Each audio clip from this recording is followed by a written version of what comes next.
बिनहरुमा नमस्कार। तपाईको खबरमा यहाँहरु सम्पूर्णलाई स्वागत छ। हामी देश विदेशको खबरहरु लिएर यहाँहरुलाई प्रत्येक शुक्रबार दिउँसो प्रस्तुत हुन्छौं। त्यसैगरी आजको क्रममा हामी रिपोर्टिङको क्रममा आज हामी जनकपुर को ज्ञानको विद्यालयमा आएका छौं। यहाँ चाहिँ शिक्षकहरुको तालिम भइरहेको कुरा हामीले जानकारी पायौं। त्यसै अन्तर्गत हामी यहाँ शिक्षकहरुलाई के कस्ता विषयमा तालिम भइरहेको छ भन्न बुझ्नको लागि हामी आयौं र यहाँ तालिम हुँदै गरेको क्रममा हामीले चाहिँ केही रिपोर्टिङहरु गर्यौं र त्यसमा खास कुरो के रहेछ भने गणित विषयलाई चाहिँ कसरी अध्ययन गर्ने गराउने भन्ने कुराहरु यसमा समावेश गरेको रहेछ। गणित विषय कसरी अध्ययन गराउने सन्दर्भमा विभिन्न समयमा चाहिँ यो परिवर्तनको कारण सँगसँगै अहिले नयाँ करिकुलम आइसकेको छ र त्यो नयाँ करिकुलम अनुसार कक्षा 1 देखि 3 सम्मका बच्चाहरूलाई गणित कसरी शिक्षण गर्ने भन्ने बारेमा चाहिँ यहाँ शिक्षकहरूलाई प्रशिक्षण गर्दै हुनुहुन्छ। त्यही क्रममा हामीले उहाँहरुसँग शिक्षकहरुसँग सोधीखोजी गर्दा उहाँहरूले के हो त गणित विषय, के छ यसका थिमहरु बारेमा जब हामीले सोध्यौं उहाँहरूले हामीलाई जानकारी गराउनु भयो। अहिले गणित विषयको मुख्य गरी 5 वटा थिमहरु रहेको छ।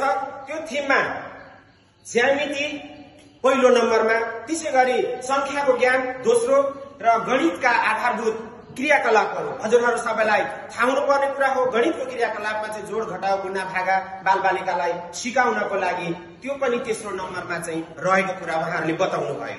त्यसैगरी नापमा पनि समय, मुद्रा, तौल, लम्बाई, क्षमता, क्षेत्रफल आदिका आधारभूत कुराहरु सिकाउनका लागि बालबालिकालाई पाठ्यक्रममा व्यवस्था गरेका कुरा पनि उहाँहरूले बताउनु भयो।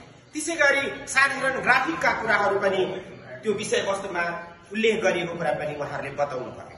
त्यसैगरी हामीले रिपोर्टिङको क्रममा उहाँहरू शिक्षकहरूलाई चाहिँ त्यसो भए यो विषयगत थिमहरु हो भने यसलाई चाहिँ एकीकृत जुन पाठ्यक्रम हजुरहरुको आएको छ यसमा चाहिँ के विषयवस्तुहरु रहेको छ अथवा गणित विषयलाई पढाउँदा चाहिँ कसरी हजुरहरुले पढाउनुहुन्छ अथवा एक अर्को विषयमा चाहिँ कम्बिनेसन गराउनुहुन्छ भनेर सोध्दा शिक्षकहरुले भन्नुभयो यो गणितको जुन यसको थिमहरु छ त्यो थिमहरु अन्य विषयहरुसँग पनि मिल्दा रहेछन्, मिलेको रहेछ।